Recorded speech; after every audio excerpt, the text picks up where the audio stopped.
et donner un peu. Moi, je trouve qu'il n'y a rien de mieux que juste la parole. La foi vient de ce qu'on entend, et de ce qu'on entend, la parole de Dieu. Les mercredis et peut-être les dimanches, à l'un des services du dimanche, ce qui donnera au pasteur un peu de repos, et il le mérite bien, j'ai pensé que peut-être nous pourrions prendre un livre de la Bible. Nous le faisions autrefois, et nous restions parfois une année dessus. Je me rappelle qu'une fois nous sommes restés une année entière sur le livre de l'Apocalypse. Mais, oh là là, quelles choses nous avons apprises, et comme cela a été merveilleux. Ensuite, nous avons pris le livre de Daniel, le livre de la Genèse, ou celui de l'Exode, et nous l'avons pris chapitre par chapitre. Et cela relie vraiment toute la Bible ensemble. Oh, j'aime vraiment ça. Un peu plus tard, il faudrait prendre, si le Seigneur continue à nous bénir et que nous avançons, nous allons aborder des choses vraiment profondes, ici, vraiment profondes. Et nous allons parcourir l'Écriture avec ça. J'aime faire concorder l'Écriture avec l'Écriture. Il faut qu'elle concorde. Elle forme un grand et magnifique tableau. Et dans ce livre que nous étudions, nous allons aborder, le salut, la guérison divine, les miracles, la miséricorde. On retrouve tout là-dedans. Et peut-être que lorsque le moment viendra pour moi d'aller tenir des réunions, je ne sais jamais vraiment quand je vais aller tenir une réunion, être appelé à partir pour une réunion, parce que je ne fixe rien tant que je ne me sens pas conduit à faire une certaine chose. Et peut-être que d'ici demain matin, il se pourrait que je m'envole pour la Californie, pour le Maine ou ailleurs, l'endroit où il m'appellera. C'est pour cette raison que je ne me fixe pas de grands et longs itinéraires, parce que je ne peux pas faire ça. Mon ministère n'a pas ce genre de structure. Il est tout simplement différent. Et maintenant, je suis revenu à la maison pour me reposer un peu. J'ai perdu 9 kilos au cours de cette dernière série de réunions. Frère Mercier et Frère Gaude sont passés tout à l'heure. Et ils disaient, « Frère Branham, je remarque ce que vous faites. Vous y mettez tout votre cœur. » J'ai dit, c'est la seule manière de faire un bon travail pour le Seigneur. C'est en mettant au premier plan pour Christ tout ce que vous avez, toute votre force, toute votre âme, tout votre cœur, toute votre pensée, tout ce que vous possédez. Quand vous faites quelque chose, faites-le comme il faut. Sinon, ne le faites pas du tout. Voyez, laissez simplement la chose de côté. Si vous avez décidé d'être un chrétien, investissez tout ce que vous savez pour Christ, c'est-à-dire votre temps, votre talent, votre tout. Je viens de remarquer ce jeune homme. C'est votre femme, frère Burns, n'est-ce pas? Il faisait de la musique et chantait là, ce jeune couple. Et ce n'est pas un piano, pas un orgue non plus, mais c'est un genre d'instrument qu'ils grattent et qu'ils pincent. Et là, ils font quelque chose pour le Seigneur. Peut-être que vous pouvez faire ça et chanter et ainsi gagner des âmes. Faites quelque chose, peu importe ce que c'est. Si vous savez siffler, eh bien, sifflez. Faites quelque chose, c'est tout. Témoignez ou faites quelque chose pour le royaume de Dieu. Tout ce que vous avez, mettez-le au service de Dieu. Maintenant, nous allons essayer de ne pas nous attarder, parce que je sais que vous travaillez. Vous devez vous lever tôt. Et moi, tous les matins, je vais à la chasse aux écureuils. Autant vous dire la vérité, c'est ce que je fais. C'est pour ça que je suis revenu à la maison, pour me reposer un peu. Donc, je me lève vers les 4 heures, je pars dans les bois et, je chasse un petit peu, puis je m'endors. Là, je reprends un peu du poids perdu. Et alors, dans quelque temps, je serai bien reposé, si le Seigneur le veut. Et tout va bien. Bon, maintenant, nous allons ouvrir nos Bibles. Je veux que vous apportiez vos Bibles chaque soir, pour que vous, si vous le pouvez, s'il en manquait quelques-unes, que quelqu'un voudrait suivre la lecture des passages, nous en avons ici et nous demanderons à quelques huissiers de les distribuer. Est-ce que quelqu'un voudrait une? Eh bien, vous n'avez qu'à lever la main. Je me demande si frère Doc, viens ici et prends ces Bibles. Tu es là, tout près. Et frère Burns, est-ce bien Burns? Je l'ai entendu dire... Comment? Conrad. Je l'ai appelé. Peut-être que je commence à être un peu dur d'oreille, frère Neville. Où ai-je bien pu trouver ce nom? Burns. Je connais le visage de cet homme, mais je n'arrivais pas à le nommer. Et vous savez, en vieillissant un peu, je constate une chose. C'est plus difficile pour moi de lire cette Bible. Et je n'aime vraiment pas l'idée de devoir porter des lunettes pour lire la Bible. Mais il n'y a pas longtemps, j'ai pensé que je devenais aveugle. Je suis allé voir Sam, et Sam a dit, « Bill, je ne sais pas. » Il a dit, « Je vais simplement te prendre un rendez-vous chez un spécialiste. » Je suis allé à Louisville. Ce devait être la volonté du Seigneur. Un spécialiste réputé. Son nom m'échappe en ce moment, mais il avait lu mon livre. Et il a dit, « Si jamais vous retournez en Afrique, je voudrais vous accompagner. » Il a dit, « Et si ces Africains vous aiment. » Et il a dit, « Ils sont très superstitieux, surtout quand il est question de bistouri, de faire des incisions. » Alors, il a dit, « Je veux donner 6 mois de ma vie pour faire des opérations de la cataracte et autres, sur le champ de mission. » Et il a dit, si nous pouvions y aller ensemble et que vous trouviez grâce auprès d'eux, comme ça, il a dit, alors, s'ils ont des cataractes et ont besoin d'un traitement oculaire, il a dit, j'aimerais offrir ça gratuitement pendant 6 mois. Et je ne me rappelle plus combien de temps il faut attendre pour avoir un rendez-vous chez lui. Nous étions assis dans une petite pièce et une petite lumière rouge s'est allumée, là, dans cette pièce obscure. Eh bien, je suis arrivé à lire ses lettres. Cela indiquait 10 dixièmes à chaque œil. Je pouvais les lire de toutes les façons. Ensuite, il a réglé ça à 15-15, et je pouvais les lire. Puis il a réglé ça à 10-10, et je pouvais les lire. Il a dit, eh bien, il n'y a pas trop de problème avec vos yeux. Alors, il avait un petit télescope. Il a mis un petit truc là derrière, un petit bidule, vous savez, ces anciens télescopes, combien s'en souviennent? Autrefois, on regardait à travers ça, on regardait des images. C'était pareil. Il a dit, pouvez-vous lire ça? J'ai dit, oui monsieur. Il a dit, lisez-le-moi. Il y avait là, tout un paragraphe, à peu près grand comme ça. J'ai commencé à le lire. Il s'est mis à le rapprocher comme ça. J'ai ralenti de plus en plus. Quand il est arrivé à peu près comme ceci, je me suis arrêté. Il a dit, je peux vous dire une chose, vous avez plus de 40 ans. J'ai dit, oui, c'est vrai, beaucoup plus. Il a dit, comment avez-vous fait? Il a dit, l'œil humain, naturellement, quand on atteint 40 ans, tout comme vos cheveux grisonnent et ainsi de suite, le globe oculaire s'aplatit. Il a dit, maintenant, si vous vivez assez longtemps, ça reviendra. Il a dit, c'est ce qu'on appelle la seconde vue. Mais il a dit, l'être humain, vers l'âge de 40 ans, en fait, il a dit, il n'y a pas de problème avec ses yeux. Je peux voir un cheveu s'il est par terre, s'il est loin de moi. Mais s'il est près de moi, et il a dit, maintenant vous lisez votre Bible. Il a dit, vous la poussez loin de vous. Il a dit, après un certain temps, votre bras ne sera plus assez long. Vous ne pourrez plus l'allonger suffisamment pour la tenir. Donc, il m'a confectionné une paire de lunettes, et la partie inférieure sert à la lecture. Il a dit, maintenant, quand vous serez en chair, il a cru que j'étais un de ces prédicateurs très dignes, vous savez. Alors, il a dit que la partie supérieure n'est que du verre de fenêtre ordinaire, juste du verre ordinaire. Et la partie inférieure a subi un genre d'ébauchage, ce qui me permet de lire de près, vous savez, comme ça. Mais je n'aime vraiment pas les mettre, vraiment pas. Maintenant, pour enseigner la Bible, j'ai pris le Nouveau Testament ce soir. Alors j'ai un Nouveau Testament Collins, et les caractères sont de bonne taille. Mais alors, quand je reprendrai l'autre, je devrais peut-être prendre ces chères lunettes et m'en servir un peu pour lire. Mais quoi qu'il en soit, je suis content d'avoir quelque chose qui me permette encore de lire. Et tout ce que j'ai, je vais m'en servir pour donner à chacun tout ce que je peux, pour la gloire de Dieu, en espérant qu'il va enlever ce signe de vieillesse. Je ne peux pas lui demander d'enlever l'âge que j'ai. Oui, ça, c'est une des choses que nous devons tous faire. Nous devons passer par là. Et je sais que je ne suis plus le petit jeune homme que j'étais debout sur l'estrade. J'ai 48 ans. Et pensez un peu, encore 2 ans et j'aurai 50 ans, frère Mike. Oh, j'ai de la peine à le croire. Vraiment, je n'étais pas conscient que j'avais plus de 20 ans jusqu'à il y a environ 2 ans. C'est vrai. Vraiment, je n'arrivais pas à le croire. Et encore maintenant, c'est difficile pour moi de le croire, tant que je ne me regarde pas dans le miroir. Et alors, je sais que c'est vrai. Mais ça, c'est juste en regardant, car je me sens aussi bien que jamais, et j'en suis très reconnaissant. Que toute la louange soit rendue à Dieu. Maintenant, nous étudions l'Épître aux Hébreux. Cela a été... c'est l'un des livres les plus profonds, les plus riches de la Bible. Je vous assure que c'est un livre qui va vraiment, si Dieu le permet et que nous nous y mettons à fond, je crois que nous allons y trouver des pépites d'or qui nous feront continuellement pousser vers Dieu des cris de louange.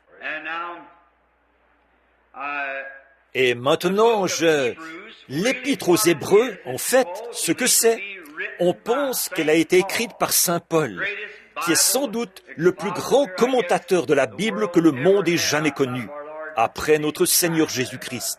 Et Paul faisait là la distinction. Or, Paul était un vrai docteur de la Bible, c'est-à-dire de l'Ancien Testament. À ce moment-là, c'était le seul livre écrit appelé la Bible. Et il essayait là de montrer aux Hébreux, il faisait la distinction. L'Ancien Testament, il montrait que l'Ancien Testament est une ombre ou un type du Nouveau. Précisément là, on pourrait exploiter un filon, développer cette pensée pendant 3 mois, rien que cette pensée-là. Pour revoir cela, si nous prenions dans nos Bibles maintenant, évidemment, nous en sommes à Hébreux chapitre 1. Mais si nous prenions Apocalypse chapitre 12, là aussi vous verriez cela parfaitement, cette question des ombres. Si, pour vous qui avez vos crayons et qui allez noter les références bibliques, dans Apocalypse 11, nous voyons que Jean, dans l'île de Patmos, a vu une femme debout dans les cieux. Elle avait le soleil à sa tête et la lune sous ses pieds. Et cette femme était en travail. Son enfant devait naître. Elle a enfanté un fils mâle. Le dragon rouge se tenait là, afin de dévorer l'enfant lorsqu'elle l'aurait enfanté. Et l'enfant a été enlevé au ciel. Et la femme s'est enfuie dans le désert, où elle a été nourrie pendant un temps, du temps et une moitié de temps, ou la moitié d'un temps. Or, la femme représentait l'Église, et l'enfant qu'elle a enfanté était Christ. La lune sous ses pieds était la loi. Le soleil à sa tête était la grâce. Les 12 étoiles de sa couronne étaient les 12 apôtres. Et c'est là à quoi les 12 apôtres étaient la gloire ou le couronnement du Nouveau Testament. Voyez, car aucun autre fondement ne peut être posé que celui qui a déjà été posé. Voyez, le fondement, là, le Nouveau Testament, les apôtres, la doctrine des apôtres et tout, c'est la couronne qui constitue le fondement du Nouveau Testament. Et alors, la lune est une ombre du soleil. Le soleil reflète sa lumière lorsqu'il est derrière la terre. Alors la lune donne de la lumière qui permet de marcher pendant la nuit. Quelle belle image nous avons ici, une autre belle image. Le soleil représente Christ.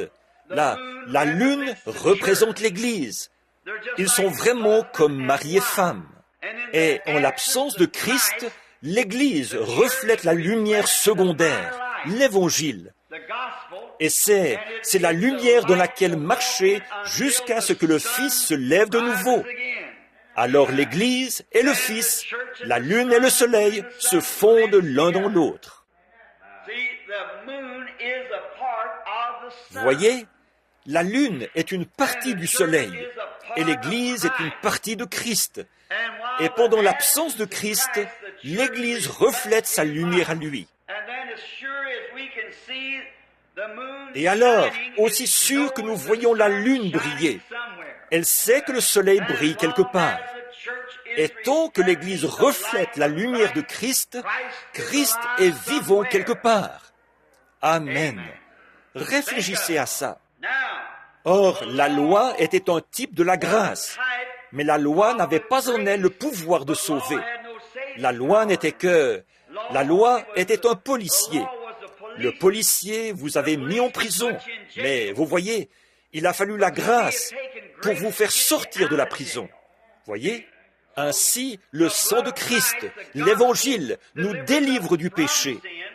La loi fait seulement de nous des pécheurs. La loi déclarait seulement « Tu es un pécheur, tu ne déroberas point, tu ne commettras point d'adultère, tu ne diras point de faux témoignages. » Voyez, elle est un policier qui déclare que vous avez tort et que vous êtes coupable. Mais l'Évangile est la bonne nouvelle. Christ est mort pour nous sauver de toutes nos offenses, nos transgressions de la loi. Christ est mort pour nous faire sortir de tout ça. Maintenant, Paul, sitôt converti, il n'a jamais consulté aucun séminaire. Il n'a pas non plus consulté aucun ministre. Mais avez-vous remarqué? Il est allé en Arabie et il est resté 3 ans là-bas, en Arabie. Et ça, à mon avis, là, or nous devons nous reporter au contexte de ceci pour pouvoir en constater toute l'importance. Et ce soir, pour la première leçon, nous présentons le contexte. Maintenant, Paul excellait comme docteur de la Bible, parce qu'il avait été l'élève d'un des docteurs les plus éminents de tous les temps, le grand Gamaliel. C'était l'un des plus connus de ce temps-là, ce grand docteur de la loi et des prophètes. Donc, Paul était bien instruit dans ces choses. Et là, j'aime ceci de lui, cette grande révélation. Lui qui avait le cœur honnête, un meurtrier, qui avait approuvé le meurtre d'Étienne, et vu Étienne mourir sous les pierres et les mottes de terre, mort lapidé.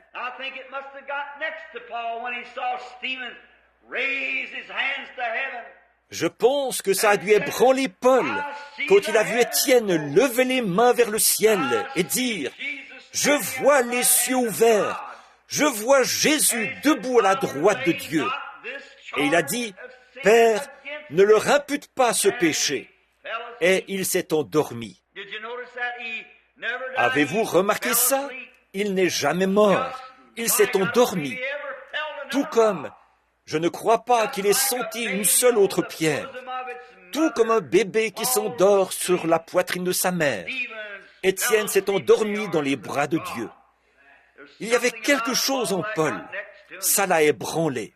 Alors, lui, comme tout homme qui se sent repris dans sa conscience et qui essaie de combattre cela, il se rend chez le souverain sacrificateur et se fait donner des lettres. Il a dit, « Je vais arrêter tous ces gens qui font tout ce bruit et ces hérétiques. » On les considérait, dans nos termes d'aujourd'hui, comme des fanatiques extrémistes ou quelque chose comme ça, qui font beaucoup de bruit et provoquent l'agitation.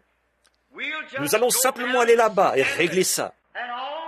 Et pendant qu'il était en route sur une espèce de petit, pas une autoroute comme nous utilisons pour voyager, les routes de la Palestine n'étaient que de petits sentiers, semblables à un sentier à vaches à travers les bois, par lequel le bétail, les moutons, les chevaux, les ânes et les chameaux franchissaient les collines.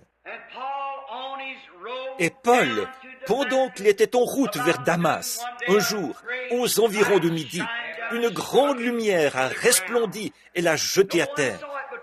Personne d'autre que Paul ne l'a vu. Je veux vous faire remarquer ça.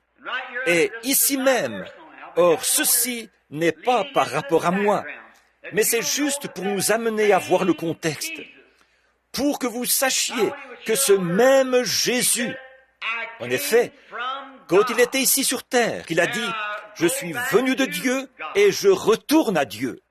Or, quand il conduisait les enfants d'Israël, il était la colonne de feu. Et il a été fait chair. Puis il est retourné à cette même colonne de feu. Et quand il a rencontré Paul sur le chemin de Damas, il était cette colonne de feu, cette lumière, voyez, une grande lumière. Et Paul a dit, « Qui est celui que je persécute ?» Il a dit, « Je suis Jésus que tu persécutes. » La lumière. Oh, il est merveilleux, n'est-ce pas? Et le voici ce soir, ici même avec nous. Il s'est fait photographier juste là. La même chose, voyez, la colonne de feu, la lumière, exactement le même qu'il était. Le même hier, aujourd'hui et éternellement. Or, les hommes qui étaient avec lui n'ont pas vu cette lumière, mais pourtant, elle était bien là. Les résultats produits ont été les mêmes. Maintenant, est-il possible que quelqu'un voit Christ dans ce bâtiment et que personne d'autre ne le voit? Bien sûr, c'est arrivé là-bas. C'est aussi arrivé une nuit, quand Pierre était en prison. Cette lumière est entrée dans la prison et a touché Pierre, est passée juste à côté de la garde intérieure, de la garde extérieure, est passée par la porte principale et par la porte de la ville. Pierre a dit, « J'ai dû rêver ». Mais il a regardé autour de lui mais la lumière avait disparu. Christ, cette lumière éternelle, perpétuelle, c'est bien lui. Alors, en chemin, et regardez, une autre chose qui me vient à l'esprit en ce moment, puisque nous parlons de ceci. Mais les mages qui ont suivi l'étoile, depuis tout là-bas en Inde, en Orient, pendant des mois, traversant des vallées et des déserts, elle est passée au-dessus des observatoires. Et ils comptaient les heures de la nuit, d'après les étoiles. Et aucun historien ni personne n'a jamais mentionné avoir vu cette étoile. Personne d'autre que les mages. Eux seuls avaient été destinés à la voir. Donc, il est possible que vous voyez des choses que l'autre personne ne verra peut-être pas. Pour vous, c'est une réalité. Pour lui, il ne comprend pas. C'est comme une conversion. Vous pouvez être converti et jouir des bénédictions de Dieu. Vraiment, vraiment vous abreuver des bénédictions de Dieu. Et l'autre personne, assise à côté de vous, je ne vois rien du tout. Voyez, voilà, je ne saisis vraiment pas. Je ne vois pas de quoi il s'agit. Eh bien, il ne le saisit tout simplement pas, c'est tout. Alors que vous, oui. Maintenant, remarquez, Paul était en chemin. Et aussitôt qu'il a vécu cette grande expérience, là, il n'était pas satisfait. Or, c'est ça qui fait l'excellence de Paul. Notre leçon de ce soir n'est pas profonde. C'est une leçon peu profonde. Mais, dans quelque temps, nous irons vraiment dans les profondeurs. Mais cette leçon-ci n'est pas profonde du tout. Mais c'est juste la mise en route. En fait, il est question ici d'une seule chose, d'exalter Jésus-Christ. Paul, au départ. Et celui-ci, avant de faire une telle chose, Paul était un bibliste. Et un bibliste ne fonde jamais sa doctrine sur des expériences. Non, monsieur. Ils ne fondent jamais leur doctrine sur des expériences. On peut avoir n'importe quelle sorte d'expérience. Mais elle doit être « ainsi dit le Seigneur ».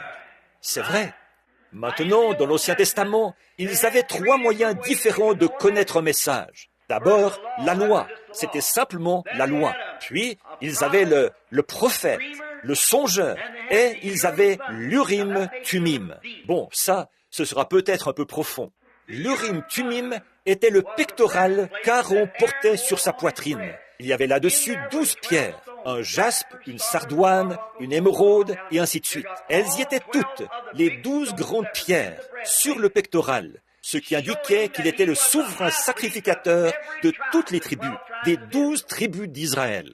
Ce pectoral était suspendu à un poteau dans l'église, et quand un prophète prophétisait, et qu'on voulait vérifier avec certitude si c'était juste ou pas, les prophètes ou les songeurs se tenaient devant cet Urim Tumim.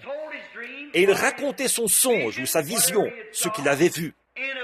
Et si la lumière sacrée, le voyez-vous, Dieu a toujours habité dans le domaine surnaturel. L'assemblage, ces lumières, elles étaient normales, jusqu'à ce que cette voix se fasse entendre. Et quand la voix frappait ces pierres, si ce n'était pas surnaturel, il n'y avait aucune réaction. Mais si c'était surnaturel, ces lumières reflétaient tout ensemble les couleurs de l'arc-en-ciel. Amen. Alors, c'était Dieu qui parlait. C'est mon prophète. Ou, ce songe est venu de moi. C'est d'après l'Urim Tumim qu'il jugeait. Vous vous souvenez de Saül quand il a rétrogradé.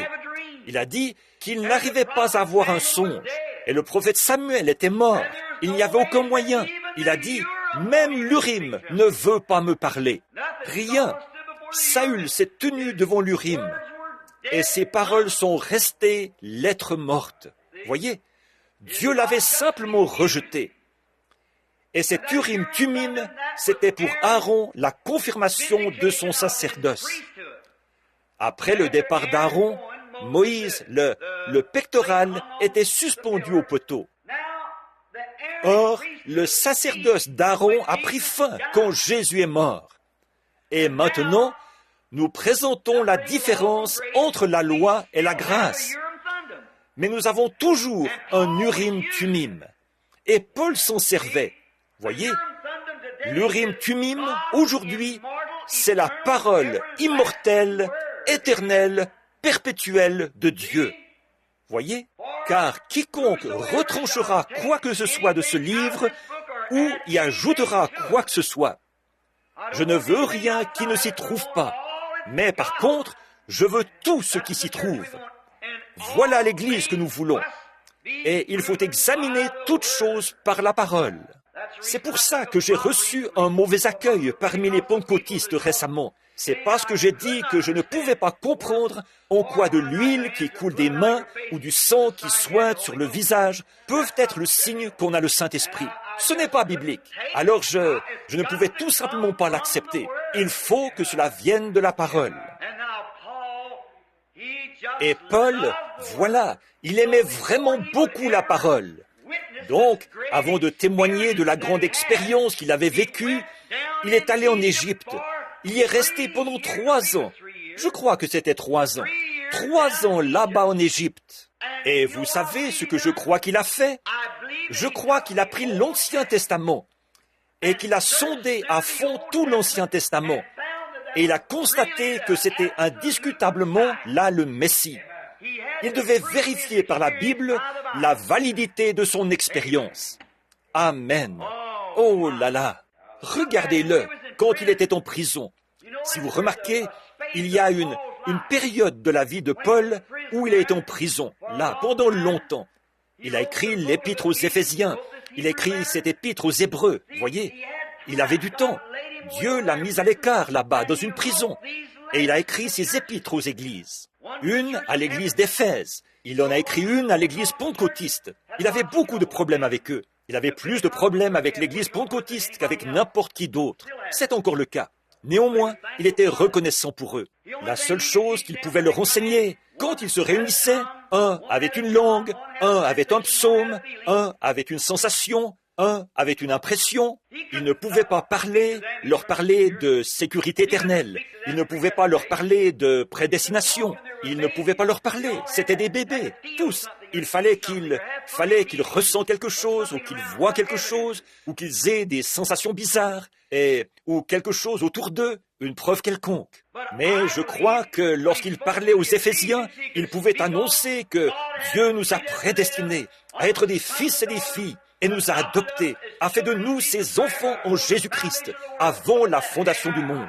Regardez ça. Oh, regardez-le aborder l'épître aux Romains et tout. Eux, c'étaient des adultes. Oh, ils parlaient en langue, bien sûr, et ils avaient d'autres signes du Saint-Esprit au milieu d'eux. Mais ils n'ont pas fabriqué des doctrines, des sensations, des petits frissons et des sensations bizarres. Paul a dit, vous allez trop loin avec ça. Alors que vous devriez être des maîtres, vous êtes encore des bébés. Il vous faut du lait. Et j'ai toujours essayé de me battre pour ça, pour que ce tabernacle soit comme ça. Pas une bande de bébés. Soyons des adultes. Restez sur la route. Oh là là. Voilà, c'est ça. Donc Paul s'est d'abord rendu là-bas pour vérifier si l'expérience qu'il avait vécue concordait avec la Bible de Dieu. Oh, ne serait-ce pas merveilleux aujourd'hui si les gens étaient de nouveau prêts à faire ça, si nous veillons à ce que notre expérience concorde avec la Bible de Dieu. Si ça ne concorde pas, alors notre expérience est fausse. L'Urim Tumim ne s'illumine pas. S'il s'illumine, amen. Là, vous savez que c'est bon. Mais sinon, peu importe que ça semble bon, que ça paraisse tout à fait juste, si ces lumières ne brillaient pas sur l'Urim Tumim, c'était faux. Et peu importe la grande expérience que vous avez vécue, combien elle peut sembler réelle, combien pertinente, combien instructive, un grand instrument pour gagner des âmes. Si la parole ne s'illumine pas, alors cette expérience est fausse. C'est vrai, elle doit s'accorder avec la parole. Maintenant, je crois qu'il y a un milieu de la route. La route est bien souvent... Autrefois, j'allais dans une église nazaréenne. Que le Seigneur bénisse ces chers gens. Des méthodistes sanctifiés, à l'ancienne mode, c'est ce qu'ils sont. L'Église de Dieu, les Nazaréens, les pèlerins de la sainteté, et beaucoup de ces bonnes vieilles églises de la sainteté. Et il y a un chant qu'ils avaient l'habitude de chanter. Je marche sur l'ancienne grande route. Disons partout où je vais. Être un chrétien à l'ancienne mode, Seigneur, c'est ce que je préfère par-dessus tout. Bien, merveilleux. Et puis, il parlait de la grande route de la sainteté. Maintenant, si vous voulez lire où il en est question, ils prennent ça dans Ésaïe, chapitre 35. Là, si vous remarquez, il a dit, il y aura là une grande route et un chemin. Or, est une conjonction, voyez, une grande route. Ce n'était pas une grande route de la sainteté. Il y aura une grande route et un chemin. Et il sera appelé le chemin de la sainteté. Pas la grande route de la sainteté, le chemin de la sainteté. Et le chemin de la route, c'est le milieu de la route. Elle est construite comme ceci, pour que les eaux puissent s'évacuer sur les deux côtés, entraînant avec elles les saletés, et qu'ainsi la route reste propre. Sinon, vous aurez tout le temps des flaques sur votre route. Si elle n'est pas construite correctement. Le chemin, c'est le milieu de la route. Bon, de ce côté-ci, quand les gens se convertissent, leurs pensées sont fixées sur Christ. Et s'ils sont un peu érudits et ne restent pas constamment sous l'influence de la prière, ils deviendront vraiment froids, guindés, formalistes et indifférents. D'autre part, s'ils sont un petit peu agités, si on ne fait pas attention, ils deviendront alors extrémistes et excessifs de ce côté-ci. Voyez, ils plongent dans les sensations et tout. Bon, mais par contre, la vraie Église, c'est un évangile vraiment sensé, bien au milieu de la route. Ce n'est pas froid et formaliste, et ce n'est pas non plus du fanatisme. C'est vraiment un bon vieil évangile chaleureux, un amour de Dieu qui vient du fond du cœur, qui avance bien au milieu de la route, lançant l'appel des deux côtés. C'est vrai. Maintenant, voilà ce que... Et comment allez-vous obtenir cette église-là? Directement de la parole, l'Urim Tumim. Maintenant, Paul voulait amener l'église bien au milieu de la route. Alors, il est allé étudier pendant 3 ans les Écritures qu'il connaissait. Et donc, c'est Paul qui a écrit la majeure partie du Nouveau Testament. Dieu le lui a fait écrire parce que l'ère des nations s'ouvrait. Matthieu, Marc, Luc et Jean, les 4 évangiles, eux, c'étaient des Juifs. Mais Paul a écrit la plupart des épîtres. Maintenant, remarquez, maintenant nous allons commencer. Nous présentons le contexte là où il se trouve en train d'écrire ceci. Il est en prison et il a vécu toute cette expérience. Mais premièrement, la validité de cette expérience avait d'abord été vérifiée. Et cet épître, qui est son épître clé, le souligne. Cet épître est son épître clé. Romains et Éphésiens et ainsi de suite ont leur place. Mais cet épître est l'épître clé. Maintenant, le chapitre 1 en entier exalte Jésus et montre ce qui le distingue d'un prophète. C'est vraiment ça le thème entier. Je vais essayer maintenant d'y arriver le plus vite possible pour que nous ne restions pas ici trop longtemps. Le thème entier, c'est d'établir la distinction entre le chapitre 1 établit la distinction entre Jésus et n'importe quel prophète, n'importe quelle loi ou quoi que ce soit, et montre qui Jésus est. Maintenant, regardez, Dieu. Nous commençons par le premier mot, Dieu. Dieu, ayant autrefois. Autrefois, ça veut dire il y a très longtemps, jadis. Autrefois, à plusieurs reprises et en plusieurs manières, parlé au Père par les prophètes. Alors, voyez, Dieu, autrefois, il y a très longtemps, il a parlé au Père par les prophètes. C'est le moyen qu'il avait pour transmettre son message, par son prophète. Dieu envoyait son prophète, par exemple Élie, Jérémie, Ésaïe. Et si vous remarquez, jamais, à aucun moment, dans toute l'histoire du monde, l'Église n'a produit de prophète. Vérifiez-le, que ce soit dans l'Ancien Testament, dans le Nouveau Testament ou à notre époque, au dernier jour. Montrez-moi un seul prophète issu de l'Église au dernier jour. Montrez-moi un seul qui a été suscité, issu de là. Et montrez-moi une seule fois où un prophète, un vrai serviteur de Dieu, n'a pas été condamné par le système ecclésiastique du monde. Réfléchissez à ça.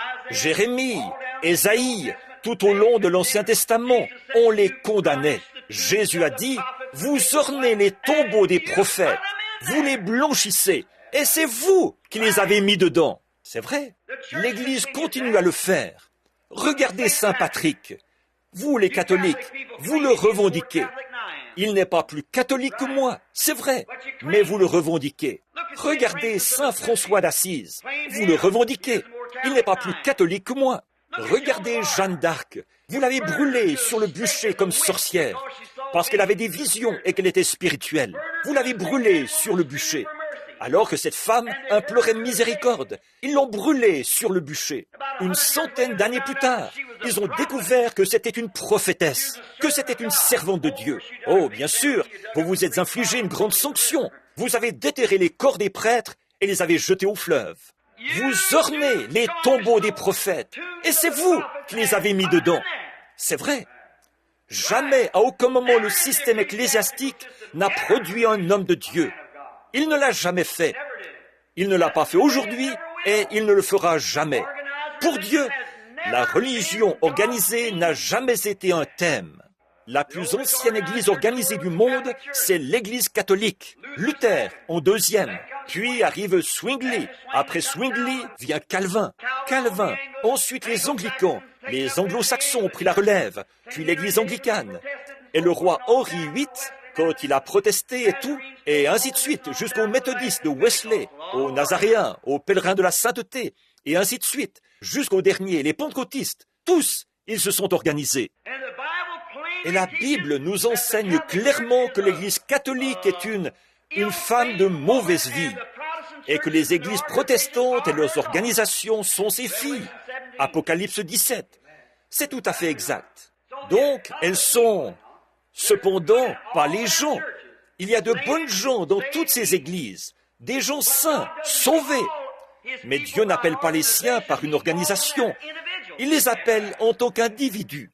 Dieu traite avec des individus, que vous soyez méthodiste, baptiste, protestant, catholique ou quoi que vous soyez. Dieu, avant la fondation du monde, vous connaissait et vous a prédestiné à la vie éternelle. Ou sinon, vous avez été prédestiné à la perte éternelle. Il ne voulait pas que vous ayez à périr, que vous périssiez, mais comme il est infini, il devait forcément connaître la fin dès le commencement. Sinon, il n'est pas Dieu. Donc, Jésus n'est jamais venu sur terre, histoire de dire, « Eh bien, je vais voir si quelqu'un a pitié. Si j'agis et que je meurs d'une mort pénible, tout probable qu'ils se diront, « Eh bien, cela saura persuader leur cœur. » Et Dieu ne dirige pas ses affaires comme ça. Jésus est venu dans un but bien précis, celui de sauver ceux dont Dieu savait, avant la fondation du monde, qu'ils seraient sauvés. Il l'a dit, c'est vrai. Alors, cela ne dépend ni de celui qui veut, ni de celui qui court, mais de Dieu qui fait miséricorde. C'est Paul qui a dit cela, le même homme qu'ici.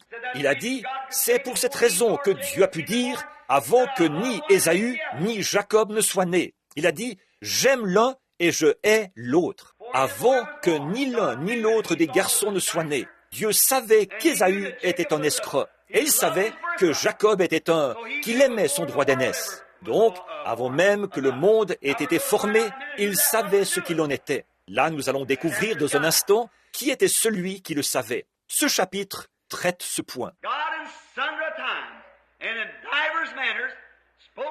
Dieu, à plusieurs reprises et en plusieurs manières, a parlé au Père par les prophètes.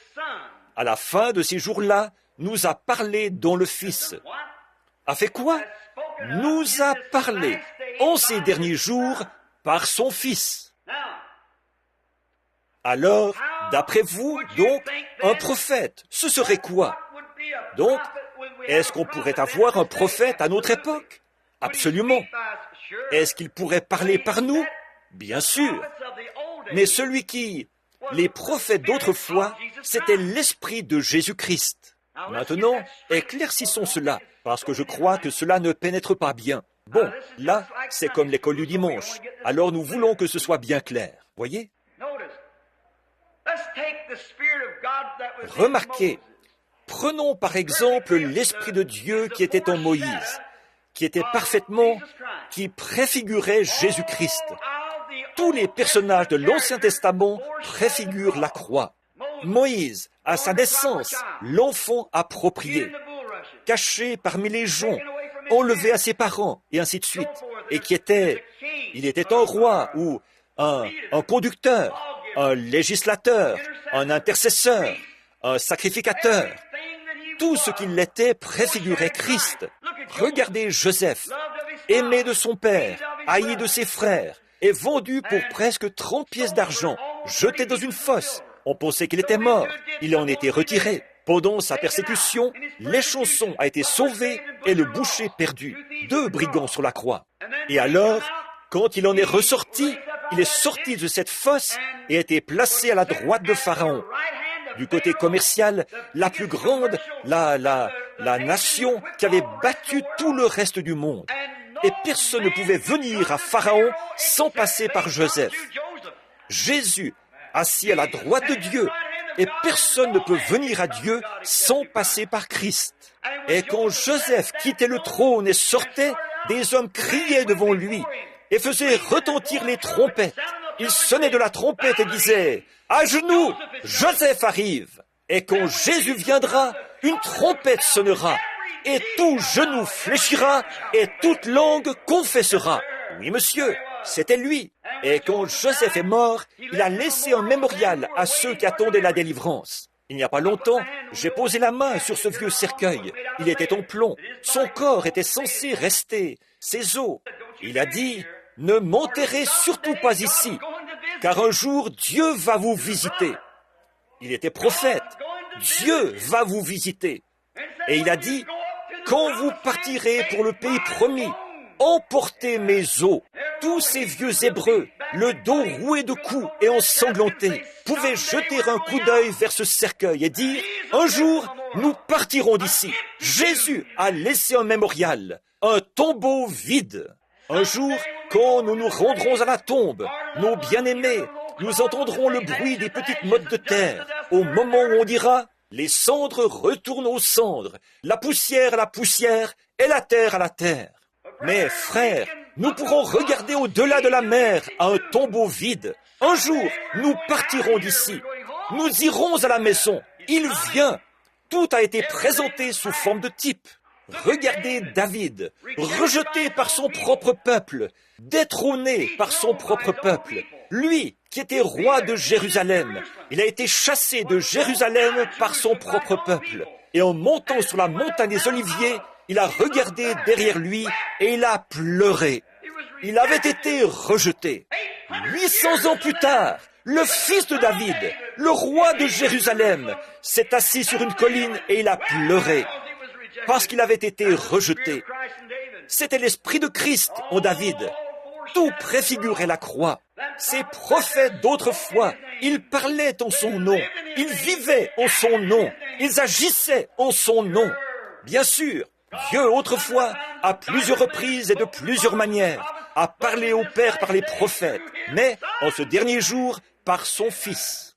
Donc, les prophètes et les hommes spirituels, à notre époque, ne sont que le reflet de Christ. Autrefois, ils se tenaient là et regardaient à travers la loi. Maintenant, ils se tiennent ici et regardent en arrière, dans l'autre sens, à travers la grâce. Et il y a dans Hébreux 11, le dernier chapitre, quelque chose que je me suis souvent demandé. Dans le dernier chapitre, la dernière partie du chapitre 11 d'Hébreux, où il parle d'Abraham, le grand chapitre sur la foi, et là, à la fin, il dit, « Ils errèrent çà et là, vêtus de peau de brebis et de peau de chèvre, dénués de tout, sciés, ils errèrent çà et là, sans aucun endroit où aller, haïs, méprisés, persécutés. Eux, ce sont des gens dont ce monde n'est pas digne. » Alors Paul se tient là et dit, « Mais sans nous, ils ne sont pas parfaits. » En effet, ils regardaient seulement vers la croix, alors que nous regardons à travers la croix. Nous avons l'Esprit de Christ, après qu'il a été fait chair humaine et qu'il a habité parmi nous. Nous en venons à ceci par le Saint-Esprit, ce qui est un bien meilleur plan. Parfois, je me demande quelles sont les attentes de la chrétienté aujourd'hui. Un prédicateur qui arrive dans une ville, il lui faut, ou qui a une nouvelle église, ou un nouveau poste, qui se dit prophète. Il va venir là dire, eh bien, s'il me donne telle somme d'argent, si j'ai la plus belle voiture, si j'ai une augmentation de salaire tous les 6 mois, il nous faut ce qu'il y a de mieux. Il nous faut les plus belles maisons. Il nous faut les plus beaux vêtements. Que ferons-nous quand nous serons en présence de ces hommes qui erraient, vêtus de peau de chèvre et de peau de brebis, qui n'avaient pas un lieu où ils puissent reposer leur tête, qui erraient çà et là dans les déserts? Et si quelqu'un se moque de nous, nous sommes prêts à quitter l'Église et à ne plus jamais y retourner. Ce que la chrétienté exige aujourd'hui, nous devrions avoir honte. Oh Dieu, aie pitié de nous. À cette époque-là, il a parlé par les prophètes, mais à notre époque, dans son Fils. Là, c'était la parole d'un prophète. Aujourd'hui, c'est la parole du Fils. Oh, béni soit le nom du Seigneur. Autrement dit, si vous regardez l'ombre, le négatif, vous pourriez faire une erreur. Mais ceci est la pellicule développée. L'image est claire. Ça, c'était par le prophète. Ceci, c'est par son Fils. Ça, c'était d'après un négatif. Ceci, c'est d'après un positif. Amen. Vous le voyez? Il n'y a pas moyen d'être perdant. C'est une chose positive. À notre époque, dans son Fils. Oh, comme c'est merveilleux.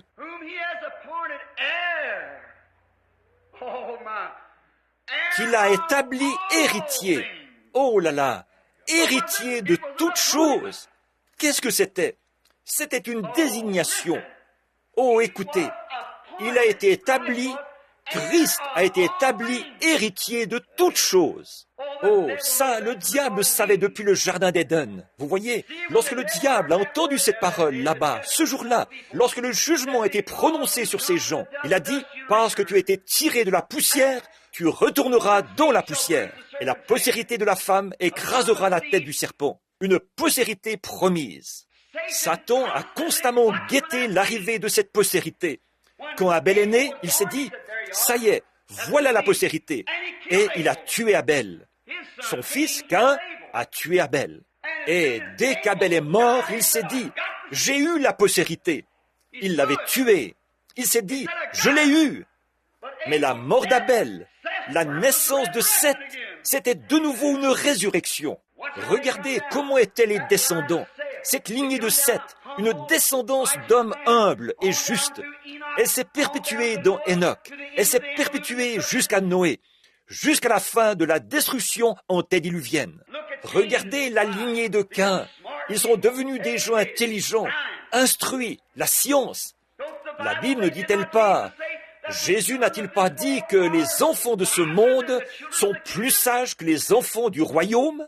Regardez le côté de Caïn aujourd'hui encore, intelligent, instruit, sceptique, très religieux. Voyez, très religieux, mais des savants, des bâtisseurs, de grands hommes. Prenez les grands hommes. Regardez Thomas Edison, beaucoup de grands hommes. Regardez Einstein, le prétendu cerveau du monde, comme on l'appelle aujourd'hui, le cerveau du monde. Mais nous n'essayons pas d'utiliser le cerveau. Nous laissons la pensée qui était en Christ être en nous. Nous regardons à la parole et nous déclarons qu'elle est bien vraie. Les médecins, bien que nous leur tirions vraiment notre chapeau, il se trouve néanmoins que la plupart d'entre eux sont des sceptiques, des agnostiques. Regardez aujourd'hui les gens intelligents, habiles, ils sont de ce côté-là, du côté de Caïn.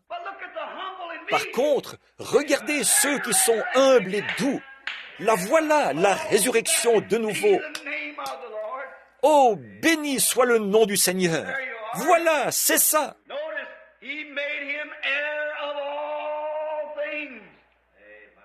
Remarquez, il l'a fait héritier de toutes choses, par lequel aussi il a fait les mondes. Qui a fait les mondes? Christ. Christ a fait les mondes? Oui, monsieur. Continuons encore un peu. Qui, étant le resplendissement de sa gloire, est l'empreinte de sa présence? Le resplendissement de la gloire de qui? De la gloire de Dieu. L'empreinte de la présence de qui? De Dieu. Ah, oh, j'aime ça. Ou l'empreinte de sa substance et soutenant toutes choses par la parole. Voilà, la parole, c'est ce qui soutient toutes choses. Jésus a dit dans Matthieu 24, Les cieux et la terre passeront, mais mes paroles ne passeront jamais. Il soutient toutes choses. La science cherche à la dévaloriser en disant « c'est un livre ancien, elle a été traduite ». Même l'Église catholique romaine, l'évêque Sheen a dit « elle a été traduite 4 ou 5 fois, alors on ne peut pas vraiment s'y fier. Vous ne pourriez pas aligner votre vie là-dessus, même s'il le fallait. Mais il soutient toutes choses par sa parole. Amen. Voilà ce que j'en pense. Moi, je crois la Bible. La parole de sa puissance. Il y a de la puissance dans la parole. Ayant fait par lui-même la purification des péchés. Regardez ça. C'est assis à la droite de la majesté dans les hauts lieux. Qu'est-ce que Paul essaie de faire? Il essaie de montrer que le dessein entier de Dieu reposait en Christ. Et Christ était l'empreinte de la personne de Dieu. Tout le reste du chapitre montre qu'il était supérieur aux anges, supérieur à toutes les puissances. Les anges l'adoraient. Paul cherchait là à le magnifier. Maintenant, je veux essayer, si je ne vais pas plus loin, le reste ici ne fait que magnifier Christ. Ce que Paul dit là, comme au chapitre 11 et tout ça, et il parle du monde. Il dit, auquel des anges a-t-il dit, tu es mon fils, je t'ai engendré aujourd'hui. Voyez, à la fin du monde, eux, ils périront. Le monde périra. Mais, et toutes les choses du monde périront. Il les roulera comme un manteau. Elles vieilliront, changeront et disparaîtront. Mais toi, tu subsistes. Tu subsistes à jamais. Tu es mon fils. Je t'ai engendré aujourd'hui et tu ne périras jamais. Tu es assis à la droite de la majesté.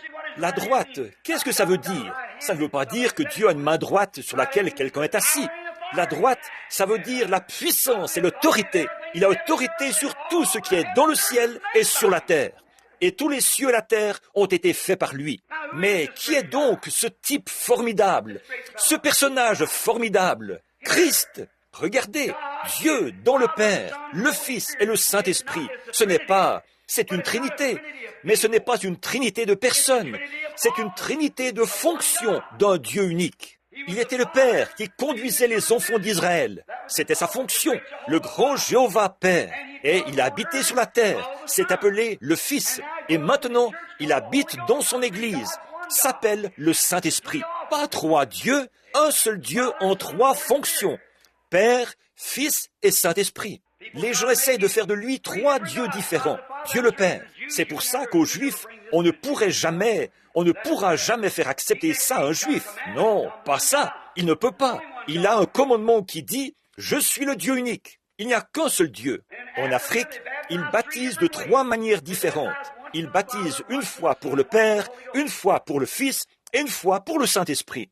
La mission de la foi apostolique, eux, ils baptisent 3 fois vers l'avant, pour sa mort. Ce qu'ils appellent le plein évangile sur la côte ouest ou sur la côte est, eux, ils baptisent 3 fois vers l'arrière, en disant qu'il pour son ensevelissement.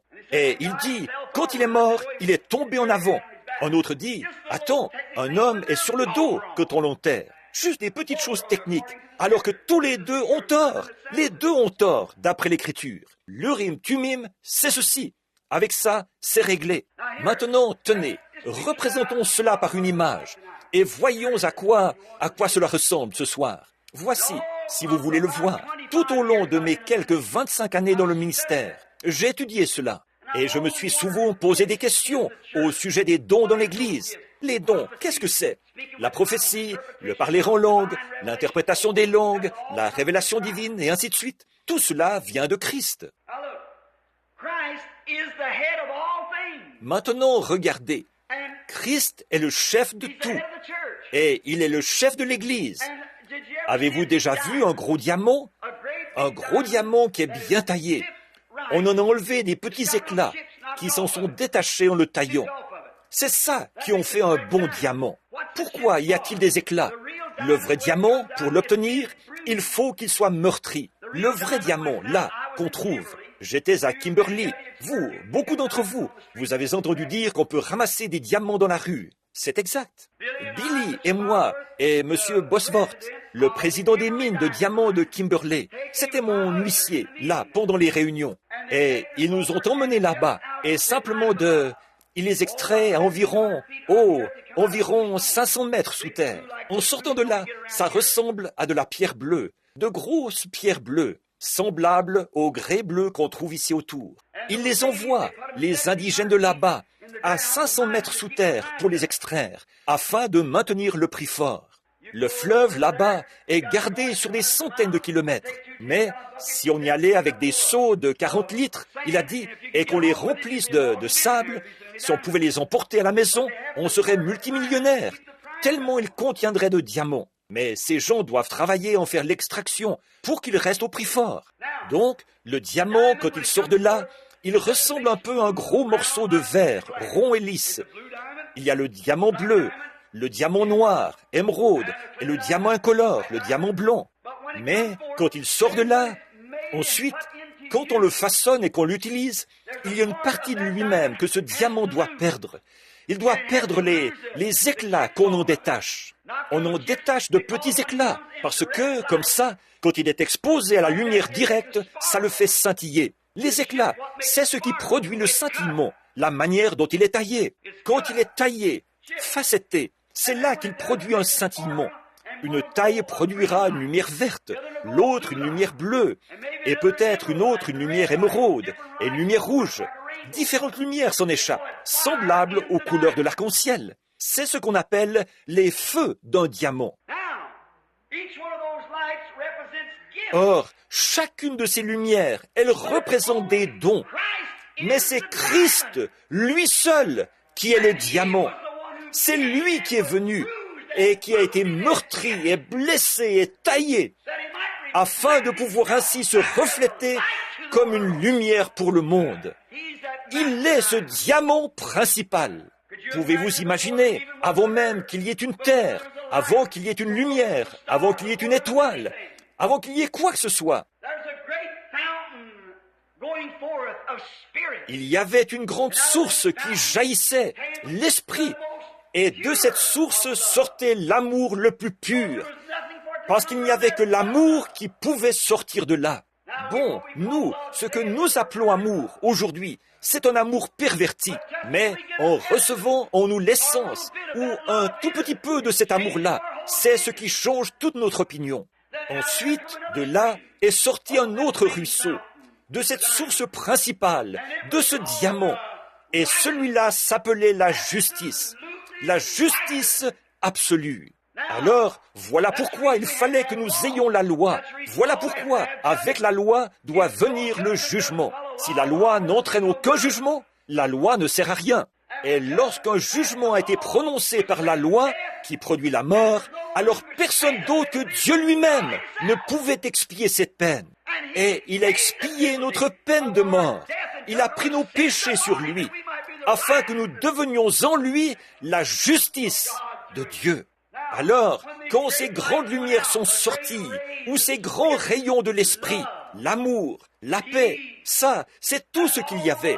Il n'y avait pas de souffrance, il n'y avait pas de haine, pas de méchanceté. Ça ne pouvait pas sortir de cette source. C'était Jéhovah Dieu. Et alors, comme les théologiens l'appellent, une théophanie est sortie de cela.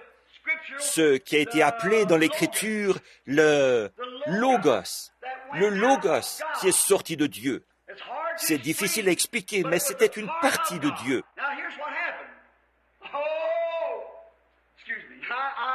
Maintenant, voici ce qui est arrivé. Oh, excusez-moi. Quand j'aborde ces choses, vraiment, j'aime beaucoup ça. Voyez, le Logos est cette grande source, l'esprit qui n'avait ni commencement ni fin. Ce grand esprit a commencé à prendre une forme par une création.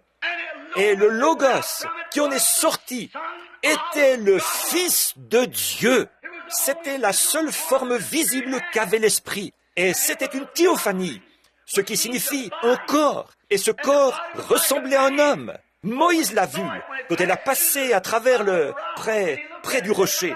Il l'a regardée et il a dit, ça ressemblait au dos d'un homme. C'est ce même genre de corps que nous recevons quand nous mourrons ici. Si cette tente où nous habitons sur la terre est détruite, nous en avons une autre qui nous attend déjà. C'était cela. C'était la théophanie, qui était le Fils de Dieu. Ce Fils, ce Logos, s'est fait chair, parce que nous avions été placés dans la chair. La théophanie, le Logos, s'est fait chair, ici parmi nous. Et ce n'était rien d'autre que la demeure de toute cette source qui habitait en lui. Oh, le voyez-vous? Le voilà. C'était celui qui, Regardez bien. Maintenant, prenons rapidement Hébreux chapitre 7, juste pour un moment de grâce, si Dieu le veut. Voyons comment ça se présente ici. Abraham. Il nous reste combien de temps? Il nous reste 10 minutes. Très bien. Nous allons prendre ceci, puis nous finirons la prochaine ou dimanche, si le Seigneur le veut. Abraham revenait de la défaite du roi. En effet, ce Melchisédek, roi de Salem, combien savent ce qu'était Salem? Jérusalem.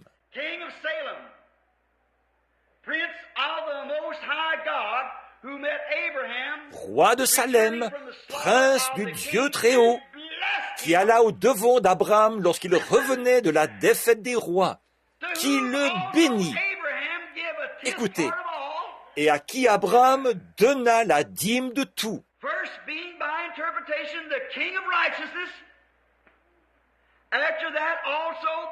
Qui est d'abord le roi de justice, d'après la signification de son nom. Ensuite, le roi de Salem, c'est-à-dire le roi de paix, qui est sans père, sans mère, sans généalogie, qui n'a ni commencement de jour, ni fin de vie. A king come down from Salem and met Abraham coming from the slaughter of the kings, and this king didn't have no father, had no mother, had no beginning of days or ending of life. Who did Abraham meet? Un roi est descendu de Salem et est allé au devant d'Abraham lorsqu'il revenait de la défaite des rois. Et ce roi n'avait pas de père, n'avait pas de mère, n'avait ni commencement de jour, ni fin de vie. Qui Abraham a-t-il rencontré? Maintenant, réfléchissez. Il n'a pas eu de père, il n'a pas eu de mère, il n'y a jamais eu de temps où il a commencé, et il n'y aura jamais de temps où il finira. Donc ce même roi de Salem doit être vivant aujourd'hui. Amen. Vous le voyez?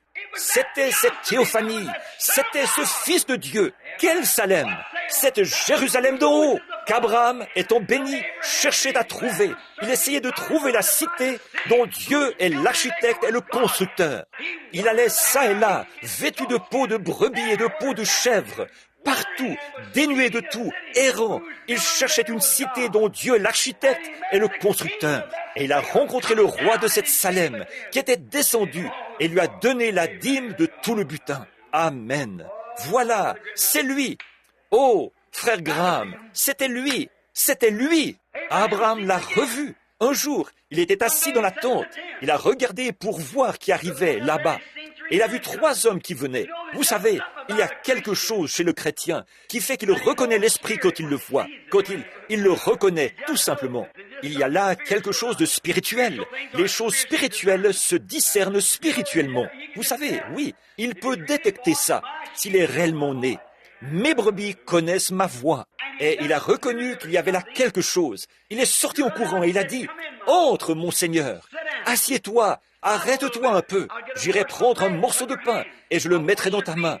Je te laverai les pieds. Repose-toi. Après quoi, tu continueras ton voyage, puisque tu es venu me rendre visite. » Là-bas, dans ce lieu aride, il avait pris le chemin difficile, le chemin avec le petit nombre des méprisés qui appartiennent au Seigneur. Tandis que Lot vivait dans la richesse, le neveu là-bas, mais il vivait dans le péché. C'est ce que la richesse produit dans la plupart des cas. le péché. Donc, Abraham les a amenés auprès de lui. Il a pris un peu d'eau et leur a lavé les pieds. Il a couru à ses veaux, a pris un veau gras du troupeau et l'a tué. Il l'a donné à un serviteur pour qu'il la prête. Et il a dit, Sarah, pétris ta farine. Vous savez ce que veut dire pétrir. Vous savez, autrefois, maman avait une espèce de vieille spatule qu'elle gardait dans le pot de farine. En avez-vous déjà vu une avec un tamis? On avait une spatule là-dedans qu'on utilisait pour pousser la farine. Vous savez, on exerçait une certaine pression comme ça, et en raclant, comme pour la faire passer à travers. J'ai souvent vu maman le faire. Il y avait la spatule et un petit ustensile arrondi muni d'un petit treillis. Elle mettait de la farine là-dedans et la tamisait comme ça. Vous savez, elle secouait ça comme ça. Ensuite, elle prenait la spatule et la promenait tout autour comme ça, pour tout faire descendre. Et à cette époque, nous, il fallait aller au vieux moulin y faire moudre notre farine. Et ces gros grains, vous savez, bien lourds, faisaient du vrai pain de maïs. Avec ça, on pouvait scier du bois toute la journée. Et donc, il a dit, pétris vite de la farine et cuis quelques galettes de maïs ici, sur le foyer. Fais vite. Et ils ont trait la vache et pris du lait. Ils ont mis ça dans la baratte pour en faire du beurre. Puis, ils sont allés tuer le veau, ont pris quelques morceaux de viande qu'ils ont fait frire. Ils ont pris le bas beurre, le pain de maïs, et ils ont pris du beurre pour mettre sur les galettes de maïs chaudes. Oh, ça, c'est vraiment bon. Et ils l'ont bien étalé là-dessus. Ensuite, il a amené tout ça dehors et l'a déposé devant ces trois hommes. Et pendant qu'ils mangeaient, ils regardaient continuellement du côté de Sodome. Après un moment, ils se sont levés et se sont mis en route. Il a dit, Abraham, il a dit, tu ne vas pas me cacher cela. Je ne peux pas te cacher ce que je vais faire. Je descends là-bas. Les péchés de Sodome sont arrivés à mon oreille. Qui était cet homme? Ses vêtements étaient couverts de poussière, et il était assis là. Il mangeait la chair d'un veau, buvait le lait de la vache, et mangeait une galette de pain de maïs avec du beurre. Qui est cet étrange personnage? Ils étaient 2 ou 3 assis là. Ses vêtements étaient couverts de poussière. Oh oui, nous venons d'un pays lointain. Oui, très très lointain. Et alors il a dit, eh bien, qui était-il? Il a dit, je ne peux pas cacher cela à Abraham, puisqu'il est l'héritier de la terre. Amen. Je révèle mes secrets, autrement dit, à ceux qui sont héritiers de la terre. Voilà où l'Église devrait en être aujourd'hui. C'est vrai, recevoir les secrets de Dieu, savoir comment se tenir et comment agir et ce qu'il faut faire et comment marcher et comment vivre. Nous sommes les héritiers de la terre. C'est vrai.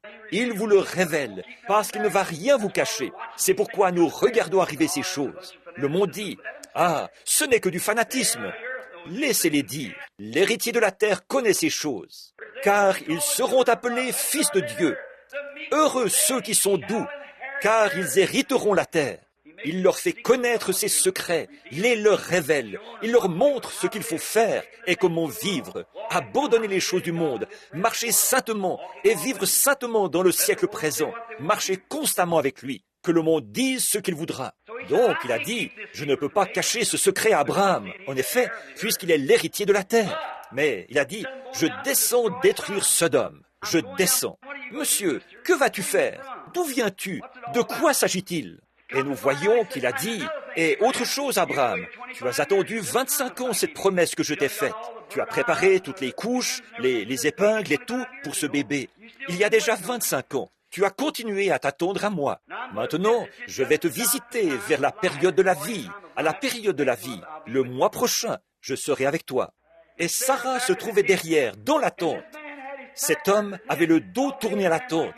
Il parlait à Abraham comme ceci. Et Sarah fait... Il a dit, pourquoi Sarah a-t-elle ri?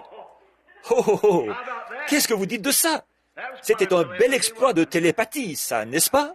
Pourquoi Sarah a-t-elle ri? Sarah a dit, non, je n'ai pas ri. Il a dit, oh, si, tu as ri. Elle a eu peur, elle tremblait. Qui était celui-là qui avait su ce qu'elle faisait là derrière, dans la tente? C'est ce même Dieu qui est avec nous aujourd'hui, le même. Il est au courant de tout, voyez? Il révèle seulement les choses au fur et à mesure de vos besoins, voyez? De quoi ris-tu? Voyez, il avait le dos tourné à la tente. La Bible a déclaré qu'il avait le dos tourné à la tente. Mais il l'a su. Pourquoi fait-elle ça, là derrière, tu vois? Donc il a dit, je vais te visiter.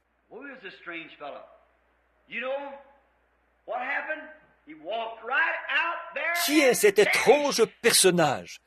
Vous savez ce qui est arrivé? Il est parti de là et s'est volatilisé. Et la Bible dit que c'était le Dieu Tout-Puissant, Jéhovah, cette grande source, cette théophanie, ce Logos. Il y a quelque temps, un prédicateur m'a dit, il a dit, « Frère Branham, vous ne pensez pas vraiment que c'était Dieu, n'est-ce pas ?» J'ai dit, la Bible dit que c'était Dieu, Elohim. En effet, il était le Dieu Tout-Puissant, l'El Shaddai, c'est vrai, celui qui donne la force, celui qui satisfait pleinement. Amen. Oh, je me sens religieux, pensez-y. Alors, le voilà. Maintenant, je vais vous montrer ici qui il est. Alors, vous verrez qui est le Fils. Là, c'était Jésus, avant qu'il ait le nom humain, Jésus. Ils étaient là, près de la source, ce jour-là. Ils y buvaient tous, vous savez. Ils avaient l'eau qui était dans le désert, et tout ça. Il disait, ils mangeaient la manne. Il disait, nos pères ont mangé la manne dans le désert pendant 40 ans. Il a dit, et ils sont tous morts. Il a dit, je suis le pain de vie qui est descendu du ciel, d'auprès de Dieu. Celui qui mange de ce pain ne mourra jamais. Ils ont dit, eh bien, nos pères ont bu de l'esprit, d'un rocher spirituel qui était dans le désert, qui les suivait. Il a dit, je suis ce rocher. Gloire! Jean chapitre 6. Mais ils ont dit, que dis-tu? Oui, c'est vrai. Mais il a dit, tu n'as pas encore 50 ans. Évidemment, son travail le faisait paraître un peu âgé, un peu plus âgé, mais il n'avait que 30 ans. Il a dit, tu es un homme qui n'a pas plus de 50 ans. Et tu dis que tu as vu Abraham, lui qui est mort depuis 8 ou 900 ans. Nous savons maintenant que tu es un démon. Il a dit, avant qu'Abraham fût, je suis. Le voilà. Qui était le je suis? Un nom perpétuel pour toutes les générations. C'était là, cette colonne de feu qui était dans le buisson ardent. Je suis celui qui suis. Le voilà, cette théophanie qu'il a formée ici, appelée le Fils de Dieu, le je suis, le Jéhovah. Thomas a dit, Seigneur, montre-nous le Père, et cela nous satisfera. Il a dit, il y a si longtemps que je suis avec vous, et tu ne me connais pas? Il a dit, quand vous me voyez, vous voyez le Père. Pourquoi dis-tu, montre-nous le Père? Moi et le Père, nous sommes un. Mon Père demeure en moi. Je ne suis qu'un tabernacle appelé le Fils. Le Père demeure en moi. Ce n'est pas moi qui fais les œuvres. C'est mon Père qui demeure en moi. C'est lui qui fait les œuvres, pas moi. Maintenant, pendant qu'il se tenait là, Moïse aussi l'a vu. Il l'a vu de dos. Il a dit, ça ressemblait au dos d'un homme, le Logos qui est sorti de Dieu. Alors, qu'est-il arrivé? C'était Dieu, là. Et la raison pour laquelle il était passé du Logos à la chair, qu'est-ce qui est arrivé là? 5 minutes avant, il était le Logos. Mais qu'est-ce qu'il a fait? Il a simplement tendu la main. Or, nos corps sont composés de 16 éléments différents de la terre. Nous le savons. Ils sont composés de potasse et d'un peu de calcium et de pétrole et de lumière cosmique et d'atomes et ainsi de suite. Tout ça rassemblé, ça forme ce corps qui vient de la poussière de la terre. Vous mangez de la nourriture. Alors que vous mangez cette nourriture qui se transforme qui vient de la poussière, elle est venue de la poussière. Et ça continue simplement comme ça. Votre chair en tant que telle n'est pas différente de celle d'un cheval ou d'une vache ou d'autre chose. C'est toujours de la chair, rien d'autre. Et, oh là là, vous glorifiez la chair. Mais dans l'esprit, il y a l'âme, mon frère. C'est vrai. Par contre, votre chair n'est que poussière de la terre, comme pour l'animal. Votre chair, c'est un animal, sans plus. Si vous convoitez ce qui est de la chair et les choses que vous voyez, que vous convoitez les femmes, que vous convoitez toutes ces différentes choses, c'est toujours le côté animal. C'est vrai. Vous ne devez pas faire ça. L'Esprit de Dieu vous conduira plus loin et vous placera à un niveau plus élevé que ça. C'est tout à fait vrai. Bon, et alors cette grande théophanie était là. Qu'est-ce que ce grand Dieu Jéhovah? Vous savez ce qu'il a dit? Il a simplement tendu la main et pris une poignée d'atomes. Il a pris un peu de lumière, l'a versé là-dedans, comme ceci, il a fait encore, et il est entré dedans. Voilà, c'est tout. Il a dit, viens ici, Gabriel, ce grand archange. Il a fait, entre là-dedans. Viens ici, Michel, l'ange à sa droite, entre là-dedans. Dieu et 2 anges ont marché ici-bas, dans une chair humaine, ont bu le lait d'une vache, mangé le beurre fabriqué à partir de ce lait, mangé du pain de maïs, et manger la chair du veau. 2 anges et Dieu. La Bible le dit. C'est Melchisédek qu'Abraham a rencontré en revenant de la défaite des rois. C'est le Fils de Dieu. En continuant ici dans Hébreux 7, il est dit, mais il est rendu semblable au Fils de Dieu. Le voilà, il a fait toutes choses par lui. Et là, il est reparti. Il a simplement changé cette poussière, l'a transformée en poussière de nouveau, et il est retourné directement dans la gloire. Et les anges, aussitôt qu'ils ont délivré Lot et Madame Lot, elle qui regardait continuellement en arrière, il a dit, leur a dit de ne plus faire ça. Et sont retournés directement dans la présence de Dieu. Maintenant, quelle grande espérance nous possédons au service de cette grande foi ce soir. Le Dieu vivant, le Jéhovah, la colonne de feu est avec nous. Il se montre avec puissance, en action, et il magnifie. Il s'est laissé photographier, le même Jéhovah, le Fils de Dieu qui est venu de Dieu, qui est retourné à Dieu et qui demeure dans son Église au siècle des siècles. Le voilà. Il a nos noms dans son livre. Il a prêté serment en jurant par lui-même, parce qu'il ne pouvait pas jurer par un plus grand que lui, qu'il nous ressusciterait au dernier jour. Celui qui mange ma chair et qui boit mon sang a la vie éternelle, et je le ressusciterai au dernier jour. Je ne mettrai pas dehors celui qui vient à moi. Celui qui écoute ma parole et qui croit à celui qui m'a envoyé a la vie éternelle et ne viendra jamais en jugement, mais il est passé de la mort à la vie. Ce même Dieu pourrait simplement tendre la main, saisir une poignée de calcium et de potasse, faire « et vous voilà de nouveau ». Et mon nom est dans son livre. Oh, oh, oh, qu'est-ce que ça peut bien me faire que mes épaules se voûtent et que je prenne de l'âge? Absolument rien. Ça ne m'inquiète pas du tout. Frère Mike, sois béni, mon frère. Un de ces jours, au moment où cette grande trompette, où elle retentira et où ce Joseph s'avancera. Alléluia! Il dira, enfant, vous serez alors fait à sa ressemblance. Jeune pour toujours, la vieillesse ne sera plus, les maladies, les difficultés, la tristesse auront disparu. Gloire au Dieu vivant. C'est par lui qu'il parle aujourd'hui, par son Fils. Autrefois, à plusieurs reprises et de plusieurs manières, il a parlé par le prophète, mais en ce dernier jour, par son Fils, Jésus-Christ. Il parle au cœur de chaque homme qu'il a appelé. Si vous avez déjà ressenti sa voix, ou si vous l'avez entendu frapper à votre cœur, s'il vous plaît, ne repoussez pas cela. Prions. Père Céleste, ce soir, nous sommes si heureux de savoir, à l'ouverture de cet épître aux Hébreux, que Paul est retourné directement dans les évangiles. Il n'allait pas accepter ces choses en se fondant sur un oui-dire ou sur une expérience. Il voulait que nous sachions la vérité. Et il est retourné directement dans les évangiles. Et il retournait dans l'Ancien Testament, l'évangile qui leur avait été prêché. Et il a vu tout au long de l'Ancien Testament, là, toutes les ombres et tous les types.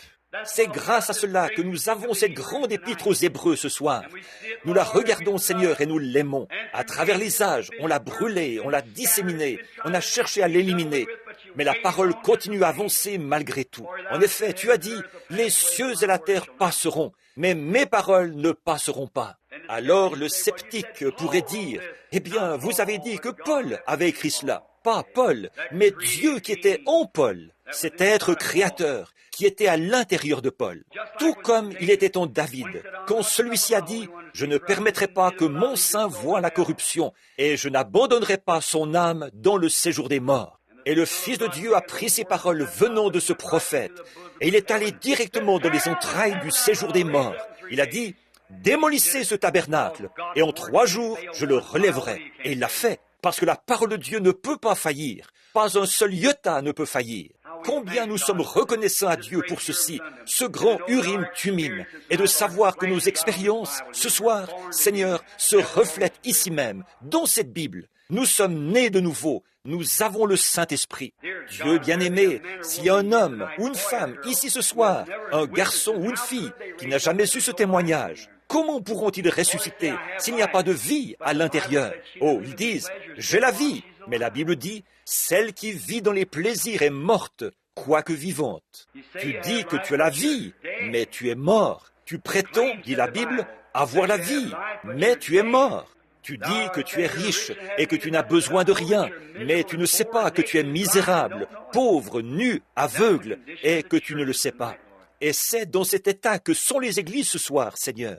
Ces choses de grande valeur, elles en sont dépourvues. de savoir que le grand Dieu Jéhovah, qui peut seulement produire par... Il a dit, apportez-moi ces petits poissons. Il lui fallait prendre ces poissons pour en faire quelque chose. Cela montrait que la résurrection nécessitait quelque chose à partir de quoi produire quelque chose. Il n'a pas seulement créé des poissons, mais il a créé des poissons cuits et du pain cuit. Et il a nourri 5000 personnes avec 5 petits poissons, petits pains et 2 poissons. Ô Seigneur, c'était dans ses mains et il était le Créateur. Mais il lui fallait avoir quelque chose dans sa main. Ô Dieu, puissions-nous nous remettre dans ses mains ce soir et dire, ô Dieu, prends-moi comme je suis, et quand arrivera la fin de ma vie, fais que je parte avec cette espérance qui m'habite, de savoir que je suis né de nouveau, et que ton esprit a rendu témoignage de moi, et rendu témoignage à mon esprit que je suis ton fils ou ta fille. Et au dernier jour, tu les ressusciteras. Accorde-le, Père. Et pendant que nous avons la tête inclinée, y aurait-il quelqu'un qui voudrait lever la main et dire « Pensez à moi, frère Branham, dans la prière. Je veux que Dieu me connaisse avant que je quitte cette terre, qu'il me connaisse, si bien qu'il appellera mon nom, je répondrai. Que le Seigneur te bénisse, fiston. Que Dieu vous bénisse. Et vous, madame. Quelqu'un d'autre? Levez simplement la main. Dites « Priez pour moi, frère Branham. » C'est ce que nous allons faire. Que Dieu vous bénisse, jeune dame. C'est bien. Maintenant, pendant que vous avez la tête inclinée, que vous priez, je vais chanter un couplet de ce chant.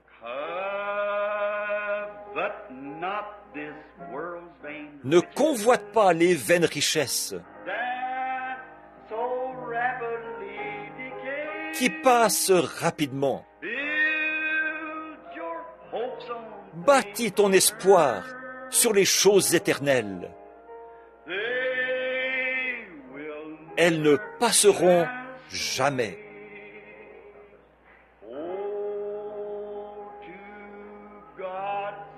Tiens la main du Dieu vivant.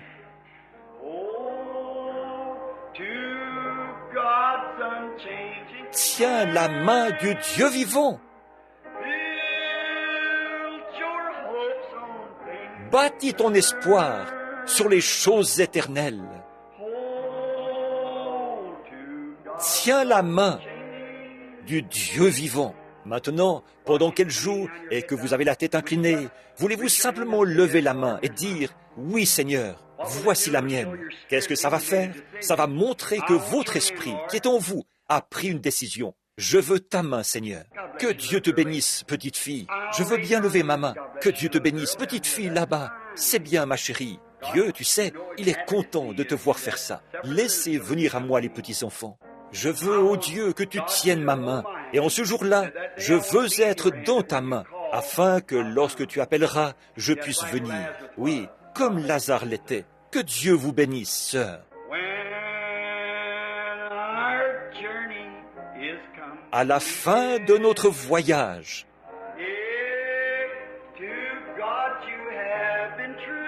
si vous êtes trouvé fidèle, votre belle demeure dans la gloire, votre âme ravie verra. Alors, qu'allez-vous faire maintenant?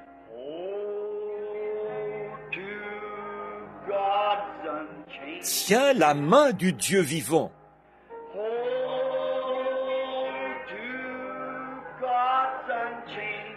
Tiens la main du Dieu vivant.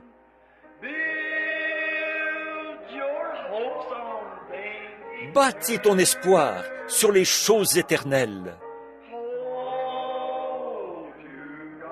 Tiens la main du Dieu vivant. Père Céleste, dans cette petite réunion ce soir, plusieurs mains se sont levées pour indiquer qu'elles veulent saisir ce soir ta main immuable, éternelle. En sachant que ceux qui t'ont été confiés, tu as dit, tous ceux que le Père m'a donnés viendront à moi, et aucun d'eux ne se perdra. Et je les ressusciterai au dernier jour. Ils ne pourront jamais périr, ils ne pourront jamais passer en jugement, mais ils ont la vie éternelle, éternelle. Et il n'y a qu'une seule vie éternelle. Elle vient de Dieu seul. Elle est Dieu. Et nous devenons une partie de Dieu. si bien que nous sommes des fils et des filles de Dieu. Quand nous avons l'Esprit de Dieu en nous, nous pensons comme Dieu. Nous pensons à la justice et à la sainteté, et nous essayons de vivre de manière à lui être agréable. Fais, Seigneur, que ce genre de vie entre dans chaque personne qui a levé la main. Et ceux qui auraient dû lever la main et ne l'ont pas fait, je te prie d'être avec eux. Accorde-le, Père. Et quand le voyage sera terminé, au terme de cette vie, puissions-nous entrer en paix, ce jour-là avec lui, dans ce lieu où nous ne serons jamais vieux, jamais malades, jamais dans les difficultés. D'ici là, garde-nous joyeux et heureux, le louant continuellement, car nous le demandons en son nom. Amen. Vous tous, les croyants, maintenant, levons simplement les mains et chantons ce refrain.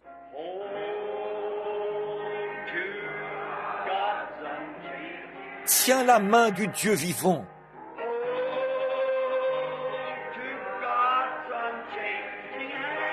Tiens la main du Dieu vivant.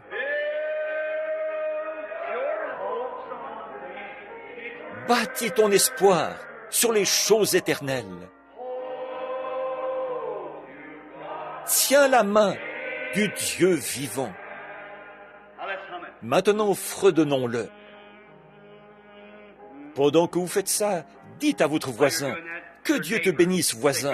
Serrez la main à quelqu'un assis près de vous. Que Dieu te bénisse.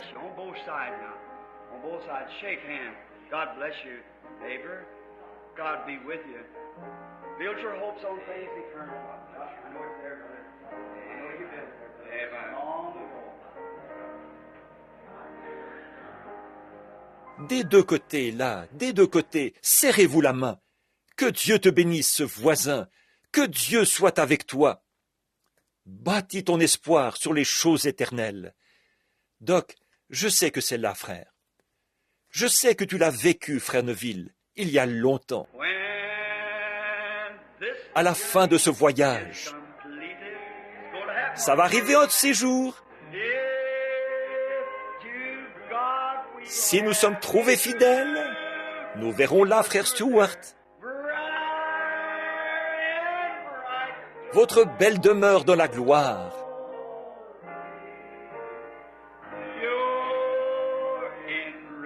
Votre âme ravie verra.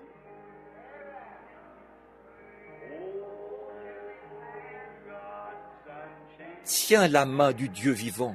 J'aime cette adoration après le message. Tiens la main du Dieu vivant.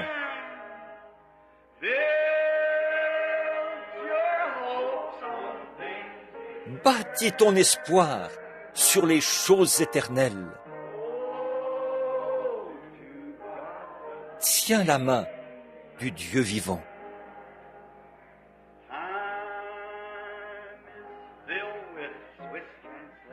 Le temps n'est que changement rapide.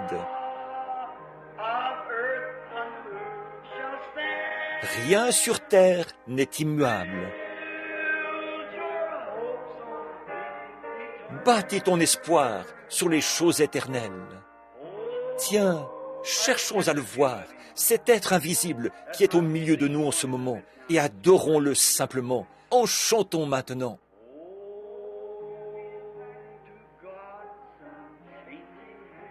Tiens la main du Dieu vivant.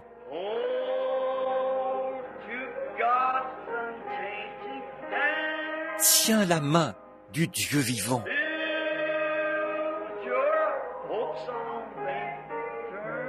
Bâtis ton espoir sur les choses éternelles. Tiens la main du Dieu vivant. Paix, paix, merveilleuse paix. Adorez-le simplement maintenant. Descendons. Le message est terminé, c'est l'adoration. Réponds-toi sur notre esprit, à jamais je prie.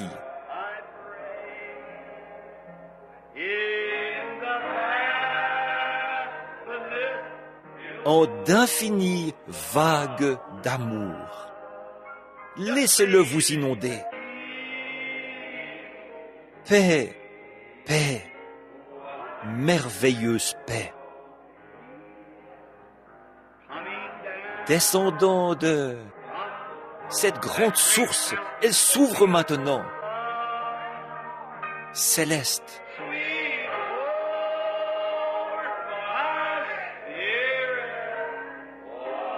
Répands-toi sur notre esprit, à jamais, je prie. En d'infinies vagues d'amour. Ça fait vraiment quelque chose, n'est-ce pas? Merveilleuse paix.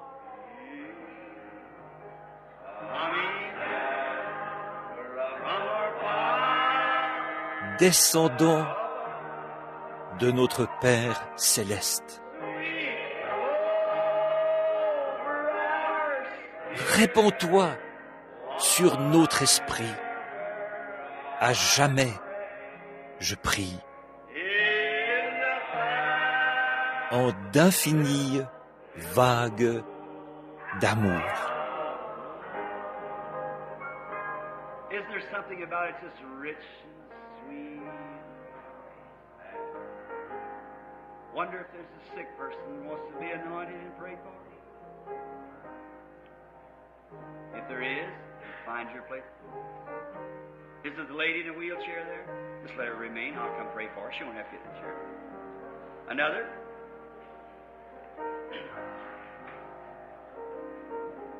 Il y a là quelque chose qui est vraiment riche et doux, n'est-ce pas? Je me demande s'il y a une personne malade qui désire qu'on loigne et qu'on prie pour elle. Si c'est le cas, trouvez-vous une place. C'est la dame là, dans le fauteuil roulant? Laissez-la où elle est. Je viendrai prier pour elle. Elle n'aura pas à se lever de son fauteuil. Une autre? Cette partie du service. Oh, vous aimez ça, n'est-ce pas? Combien sentent, savent vraiment que la présence de Dieu est ici. C'est de cela que je parle. Ce même, on aurait envie de... Combien ont comme envie de crier très fort? Voyons un peu. On se sent comme si quelque chose à l'intérieur voulait crier très fort. Voyez?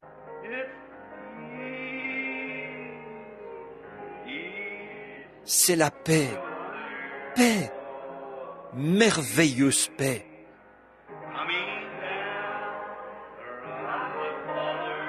Descendant du Père céleste.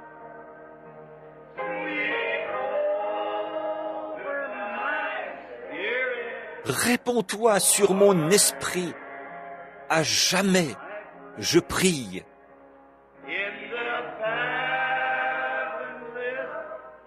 En d'infinies vagues d'amour. Brille sur moi. Pendant que nous sommes dans l'adoration, nous allons maintenant oindre les malades et prier pour eux. Voulez-vous venir de ce côté-ci, s'il vous plaît, madame? Qu'est-ce que ça signifie? La prière de la foi sauvera le malade. Que tout le monde soit en prière maintenant. Fredonnez simplement ce chant. Pensez à Jésus qui guérit les malades. Oignons-la d'huile.